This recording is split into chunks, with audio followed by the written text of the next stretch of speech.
बहुत सुंदर कथा।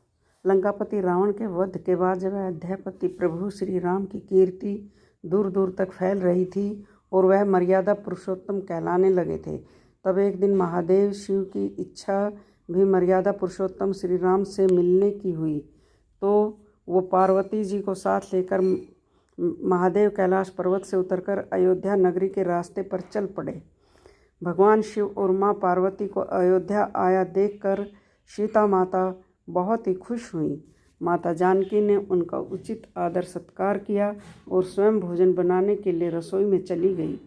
इस बीच भगवान शिव ने श्री राम से पूछा, आपके सेवक हनुमान जी दिखाई नहीं पड़ रहे हैं? श्री राम जी बोले, वे बगीचे में हैं। शिव जी ने श्री राम जी से बगीचे में जाने की अनुमति मांगी और पार्वती जी को हाथ थामकर बगीचे में आ गए। बगीचे की खूबसूरती देखकर उनका मन मोहित हो गया। आम के घने वृक्ष के नीचे हनुमान जी दीन दुनिया से बेखबर गहरी नींद में सोए हुए थे और एक लय में खराटों से राम नाम की ध्वनि उठ रही थी। चकित होकर शिवजी और माता पार्वती एक दूसरे की ओर देखने लगे। माता पार्वती मुस्कुरा उठी और वृक्ष की डालियों की ओर इशारा किया। राम नाम सुनकर पेड़ की डालियां भी झूमने लगी थी और इनके बीच से भी राम नाम उच्चारित हो रहा था। शिवजी इस राम नाम की धुन में मस्त मगन होकर खुद भी राम राम कहकर नाचने लगे। माता पार्वती जी ने अपने पति का अनुसरण किया और अपने कोमल पांव थिरकाने लगी। शिवजी और पार्वती जी के नृत्य से ऐसी झंकार उठी कि स्वर्गलोक के देवतागण भी आकर्षित होकर बगीचे में आ गए और सभी राम धुन में मस्त हो गए। माता जानकी भोजन तैयार करके प्रतीक्षारत थी, परंतु संध्या गिरने पर भी अतिथि लोग नहीं पधारे। तब उन्होंने अपने देवर लक्ष्मण जी को बगीचे में भेजा। लक्ष्मण जी तो स्वयं ही श्री राम के सेवक थे, अतः बगीचे में आकर जब उन्होंने धरती पर स्वर्ग का नज़ारा देखा तो वो खुद भी राम नाम की धुन पर नाच उठे। महल में माता जानकी परेशान हो रही थी कि अभी तक कोई भोजन ग्रहण करने क्यों नहीं आया।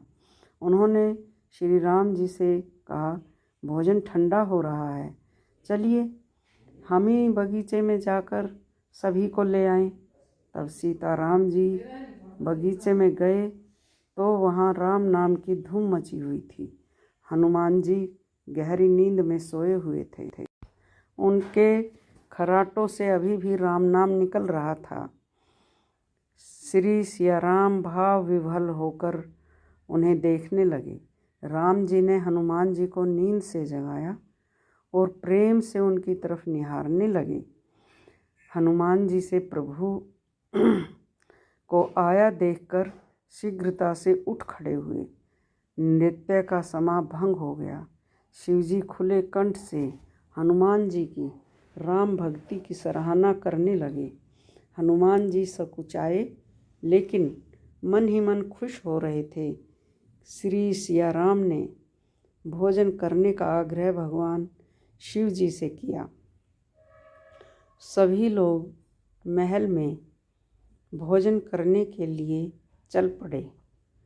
माता जानकी भोजन परोसने लगी। हनुमान जी को भी श्री राम जी ने पंक्ति में बैठाकर भोजन करने का आदेश दिया। हनुमान जी बैठ तो गए, परंतु आदत ऐसी थी कि श्री राम जी के भोजन के उपरांत ही सभी लोग भोजन करते थे। आज श्री राम जी के आदेश से पहले भोजन करना पड़ रहा था। माता जानकी हनुमान जी को भोजन परोसती जा रही थी, किंतु हनुमान जी का पेट ही नहीं भर रहा था। सीता जी कुछ समय तक तो उन्हें भोजन परोसती रही, लेकिन फिर उनसे रहा ना गया और वो समझ गई कि ऐसे हनुमान जी का पेट नहीं भरेगा। उन्होंने तुलसी के एक पत्ते पर राम नाम लिखा और भोजन के साथ हनुमान जी को परोस दिया। तुलसी पत्र खाने के बाद ही हनुमान जी को संतुष्टि मिली और वह भोजन खाकर उठ खड़े हुए। भगवान शिव ने प्रसन्न होकर हनुमान जी को आशीर्वाद दिया कि आपकी राम भक्ति युगों युगों तक याद की जाएगी और आप संकट मोचन कहलाएंगे। संकट मिटे हरे सब पीरा, जो सुमरे हनुमत बलवीरा। ये इनका